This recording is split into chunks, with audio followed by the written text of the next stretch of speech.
से जुड़ा मन तेरी यादों की धड़कन जगाए मुझे। ওয়াশরুম থেকে বের হয়ে এসে সুগাকে সামনে দেখতে পেল।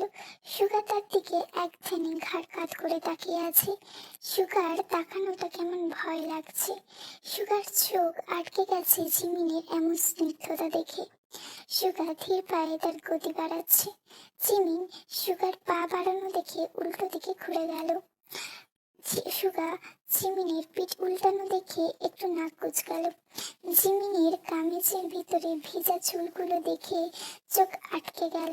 জিমিন চুলগুলো কামিজের নিচে রেখেছিল, সেই কারণে পুরো পিঠটা ভিজে গেছে। সেই সাথে জিমিনের ভিতরে ইন্টারনাল জিনিসটা হাইলাইট হয়ে গেছে। সুগা চোখ আটকে গেল জিমিনের গালের কুচকুচে তেলের উপর। হালকা পানি লেগে আছে তাতে। উফ, কন্ট্রোল করা মুশকিল হয়ে যাচ্ছে। 1 সেকেন্ড, আমি কন্ট্রোল করবই বা কেন? সে আমার মীরা, আমার বউ। সুগা বাঁকা হাসি দিয়ে ঝিমিনির দিকে এগিয়ে যাচ্ছে। ঝিমিনির দিকে বুঝে কুল কিনারা পাচ্ছে না যে সুগা আদৌ কি কিছু করার চেষ্টা করছে। এই হিমশীতল ঘরেও ঝিমিন ঘামছে। ওনার কোনায় দিক দিয়ে বারবার 2 হাতের আঙ্গুলের মধ্যে পেঁচাচ্ছে। সুগা তার 2 হাত দিয়ে ঝিমিনকে পিছন থেকে চাপটে ধরলো। জিমিনের মনে হচ্ছে শরীর রোবটের অপশনটা চালু হয়ে গেছে। সটানভাবে সে দাঁড়িয়ে আছে। সুগার মতিগতি সে ধরতে পারছে না। সুগা আস্তে করে জিমিনের কামিজের ভিতর থেকে চুলগুলো টেনে বের করলো। চুলগুলো বের করার পর সেগুলো আরেক দিকে করলো। ডান গালের তিলের উপর সে তাকিয়ে আছে। আর এদিকে জিমিন ভাবছে সুগার এরকম আচরণ তাকে প্রতিবাদ না করে উল্টো চুপ মেরে দাঁড়িয়ে আছে কেন। মনে বলছে বাধা দাও, কিন্তু ব্রেন কাজ করা বন্ধ করে দিয়েছে। এরকম এক অসহ্য যন্ত্রণা। সুগা তার শুকনো জীর্ণ ঠোঁট দিয়ে চিমিনের ডান গালে চুমু খেলো। আর এমন করাতে চিমিন লাফিয়ে অন্যদিকে ছিটকে সরে গেল। সুগা তার দিকে তাকাচ্ছে। চিমিনের হার্টবিট অনেক ফাস্ট হয়ে গেছে এরকম করাতে। সুগা আবারও তার দিকে এগিয়ে গেল।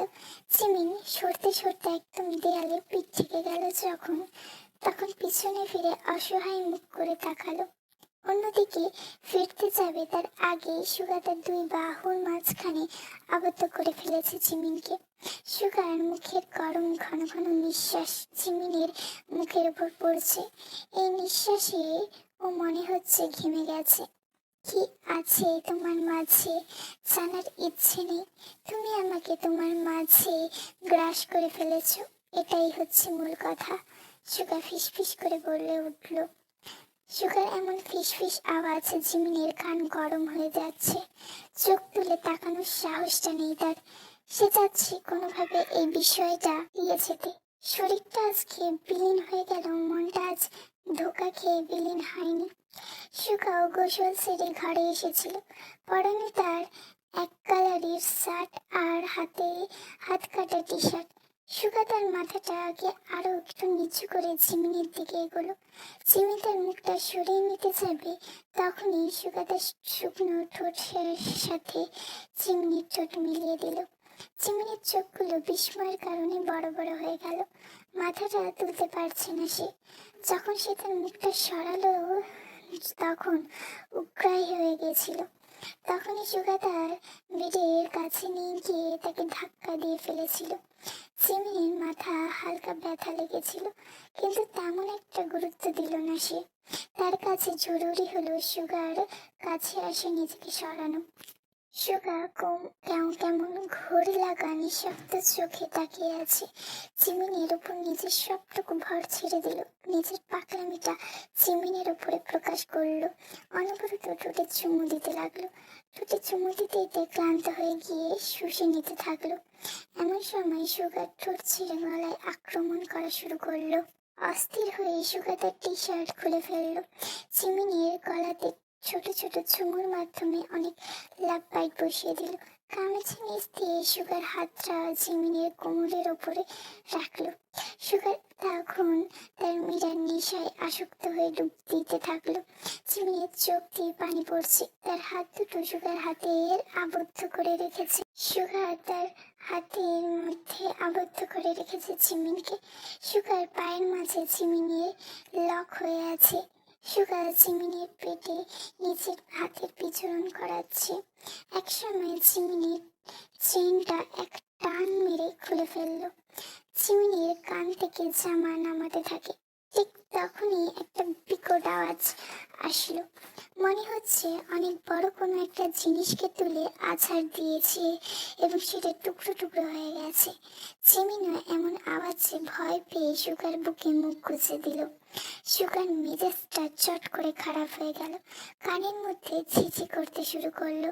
এই আওয়াজটা কত সাউন্ড এফেক্ট ফেলে তার উপর সেটা সে জানে, কিন্তু কে ইচ্ছে করে এমন কাজ করলো যে আমার এরিয়াতে এসে, তাও আবার সুগার অশান্তি লাগতে শুরু করলো। সে তার মীরাকে ছাড়েনি। তার মাথাটা কেমন যেন ঝিমাচ্ছে। এই আওয়াজ সে কখনো নিতে পারে না। কোনো রকম দাঁড়িয়ে মাথা ধরে সুগার ডয়ার খুলে তার প্রেসক্রাইব করা মেডিসিন খেয়ে নিল। সুগার এমন অস্থিরতা জিমিন দেখছিল। কেমন যেন করছে ছেলেটা, এরকম কপালে বারবার আঙুল দিয়ে ঘষছে সে। সুগার মেডিসিন নিয়ে জিমিনের কাছে এসে তার ঠোঁটে লম্বা করে একটা চুমু খেয়ে তার জামার চেন লাগিয়ে দিল। নিজেকে টি শার্টটা পরে নিয়ে জিমিনের গায়ে ওড়না জড়িয়ে দিল। চলো খাবে। সুগা কথাটা বলে জিমিনকে নিয়ে নিচে যাচ্ছে। জিমিনের কাছে অবাক করা বিষয় হলো সুগার এমন নর্মাল বিহেভিয়ারটা। সুগাকে কেন জানি মনে হচ্ছে অসুস্থ। আওয়াজটা হওয়ার পর থেকে সুগার আচরণ কিরকম যেন হয়ে গেছে। বিড় করে কিসব বলছে। জিমিনের দিকে একবার শান্ত চোখে তাকিয়ে সম্মুখে বলল, দুনিয়ার মানুষ চাক বা না চাক, এই মীরা কিন্তু সুগারি হয়ে থাকবে, আর হতেই হবে, মিলন তো হবেই। অন্ধকারে থাকা গার্ডেনের এরিয়াতে একজন হুডি পরা অবয়ব মানুষ দাঁড়িয়ে আছে, এক বিশ্রী হাসি নিয়ে। এতক্ষণ এইসব দেখছিল। তার এক হাতের মাঝে একটা জিনিস কে নিয়ে বারবার খেলছে। আস্তে আস্তে তোমার থেকে সবকিছু কেড়ে নেব, এমনকি তোমার মীরাকেও।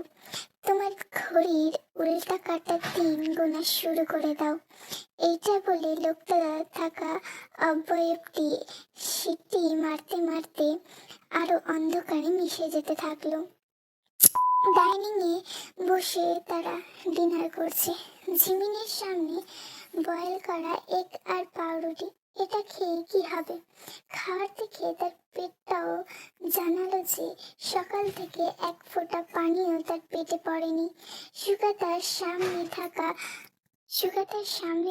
চিকেন খেতে শুরু করলো। জিমিন তখনও চুপ মেরে বসে আছে। মীরা, বলুন। খাচ্ছ না কেন? সুগা বলল। জিমিন কিছু বলল না। পাউরুটি এক পাশ ছিঁড়ে মুখে দিল। শুকনো কোনো কিছু খেতে পারে না সে। ছোটবেলাতে যে হোক জিমিনের জন্য ঝোল টাইপের খাবার রান্না করত। জিমিন পাউরুটির প্রথম বাইট দিয়ে অনেক কষ্টে গিলল। হুট করে জিমিনের সামনে থেকে খাবারের প্লেটটা নিয়ে নিল সুগা। জিমিন ফ্যাল ফ্যাল করে তার দিকেই তাকিয়ে আছে। সুগা প্লেটটা নিয়ে একটা রুমের ভেতরে চলে গেল। জিমিন কিছু বুঝতে পারছে না যে কি হলো। মিনিট বিশেক পর সুগা একটা ব্ল্যাক কালারের বাটির কে নিয়ে এসে জিমিনের সামনে রাখলো। সেটা থেকে ধোঁয়া উঠছে, বোঝা যাচ্ছে যে গরম আছে জিনিসটা। জিমিনের সামনে যখন প্লেটটা রাখলো, সুগা জিমিন তো বাটির মধ্যে থাকা জিনিসটা দেখে অবাক হয়ে গেল, কারণ বাটির ভেতরে স্যুপ নুডলস ছিল। প্রমিস করেছিলাম কখনো কষ্ট দেব না, আর কাউকে দিতেও দেব না। আমি নুডলসটা মোটামুটি পারি। চিকেনটা ডিপ ফ্রিজে ছিল, তাই একটু দেরি হয়ে গেল। তোমার জন্য স্পাইসি চিকেন স্যুপ নুডলস বানিয়ে নিয়ে এসেছি। সুগা চেয়ার টেনে জিমিনকে নিজের কাছে এনে কথাগুলো বলল। জিমিন অবাক হয়ে অনেকটা অবাকই হয়েছে। উনি এত বুঝে গেল যে আমার শুকনো খাবার খেতে কষ্ট হয়। Stop looking at my Meera, let's eat, Suga বলল। জিমিন স্যুপ উঠিয়ে মুখে নিল। আসলে স্বাদটা অসাধারণ, পছন্দ মতো ঝাল আর স্বাদ পারফেক্ট আছে। জিমিন সুগার দিকে তাকালে দেখতে পেল সুগাও তার দিকেই তাকাচ্ছে। দেখার সময় দেব তো, এখন খাও, না হলে এনার্জি কোথায় পাবে? সুগা জিমিনের কানের কাছে এসে ফিস ফিস করে বলল। জিমিন তড়িঘড়ি করে চোখ নাড়িয়ে নিল। তারপর সে খেতে শুরু করলো, কিন্তু পরক্ষণেই মাথাটা কেমন যেন ঝিঝি করে উঠল সুগার। ওই আওয়াজটার জন্য সুগার চোখ মুখ শক্ত করে ফেলল।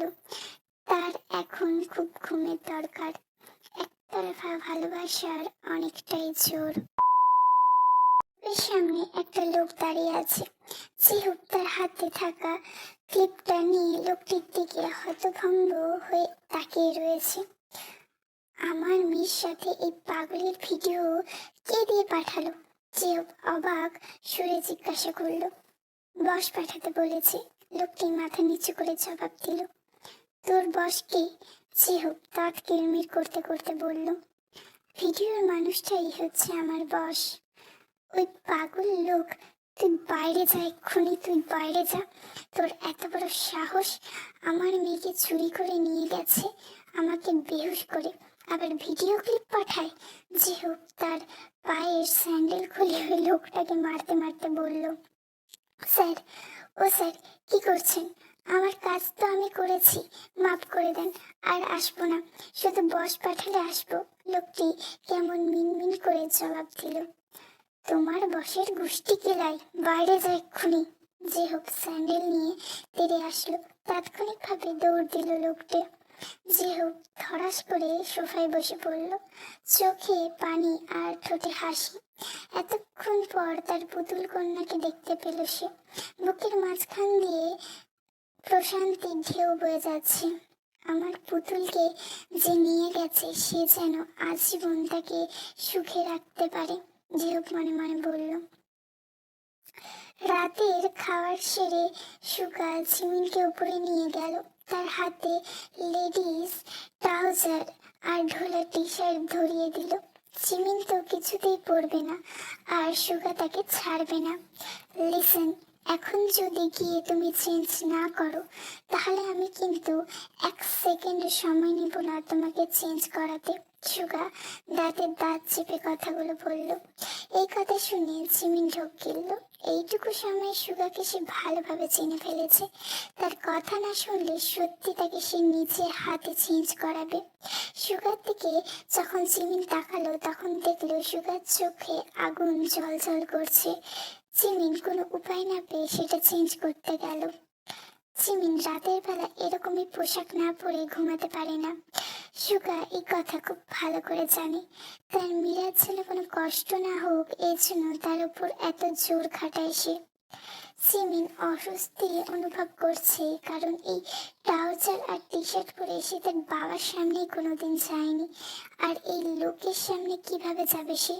কোনো রকম ওড়না গায়ে দিয়ে বেরোলো। সুগা তার দিকে ঘাড় কাত করে কেমন ভ্রু কুচকে তাকায়। জিমিনের কাছে এসে তার কাছ থেকে ওড়নাটা টান দিয়ে নিচে ফেলে দিল। জিমিন চোখ বন্ধ করে নিচের ট্রাউজার কুচকে ধরল। সুগা জিমিনকে কোলে তুলে নিয়ে গিয়ে বেডে শোয়ালো। পুরো ঘরে লাইট বন্ধ করে দিয়ে হালকা ড্রিম লাইটের আলো জ্বালালো। জিমিনের ওপর আচ্ছোয়া হয়ে ভর দিল সুগা। আমার এইভাবে ঘুম আসে না। জিমিন আর কিছু বলার আগে সুগা মাথা তুলে তার দিকে তাকালো। অভ্যাস করো, সুগা থম মেরে কথাটা বলল। জিমিন আর কথা শেষ করতে পারল না। সুগা ঘন ঘন নিঃশ্বাস নিচ্ছে জিমিনের বুকের মাঝে। বুকের মাঝখানটা কেমন গরম হয়ে গেছে জিমিনের সুগার নিঃশ্বাসের কারণে। সুগার এক হাতে জিমিনের কোমরের নিচে আর অপর হাত ঝিমিনের পেটের উপর শক্ত করে ধরে রেখেছে। এক পা ঝিমিনের পায়ের নিচে, আরেক পা ঝিমিনের থাইয়ের উপর রেখেছে। সব দিক দিয়ে ঝিমিনকে লক করে আছে।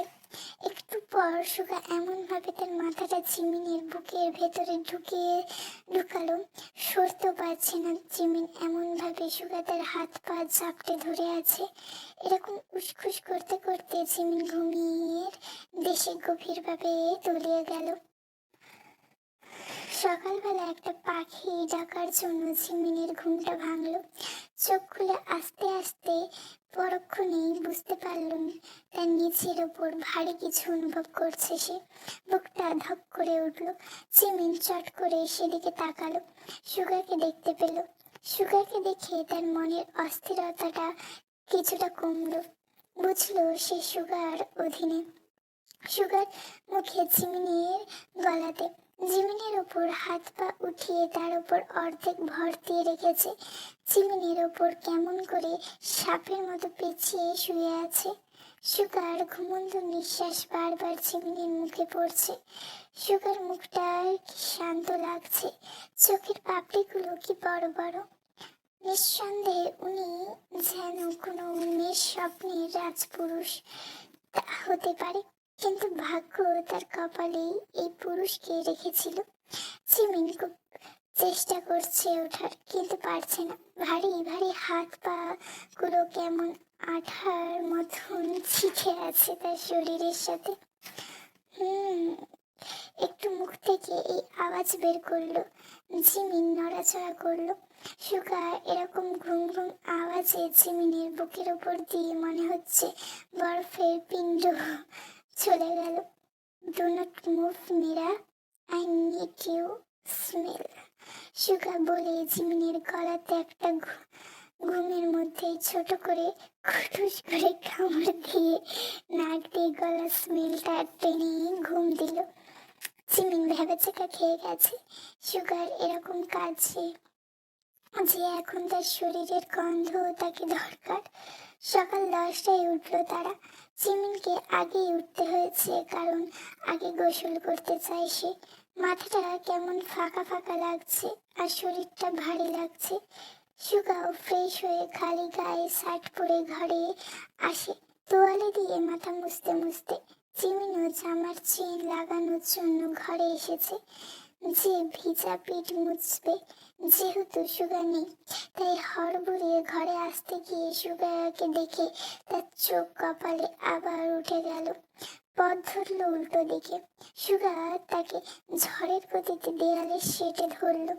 জিমিন যতক্ষণ উল্টা পথ ধরেছে তার আগে সুগা যা দেখার দেখে নিয়েছে। পুরো ঘর অন্ধকার, জানলাগুলোতে হোয়াইট কার্টেন দেওয়া। হালকা মিষ্টি রোদের আলোতে ঘরটা কেমন আবেদনময়ী হয়ে উঠেছে। জিমিন তো থরথর করে কাঁপছে। এত কাঁপাকাঁপি মনে হয় ড্রিল মেশিনও করে না দেয়ালের ভেতর ঢোকার সময়। সুগা জিমিনের কানে ফিসফিস করে বলল। জিমিন কাঁপাকাঁপি না কমলেও সেই সাথে চোখ হলো লজ্জা। সুগা জিমিনের খোলা ভিজে পিঠে বিন্দু বিন্দু জমে থাকা পানির টুকরো টুকরো চুমু দিচ্ছে আর শিউরে উঠছে। এরকম কাঁপাকাঁপি মনে হয় হাড় কাঁপানো শীতেও কেউ করে না। আপনাদের যদি এই পার্টটা ভালো লেগে থাকে, please please please like, comment, share and subscribe.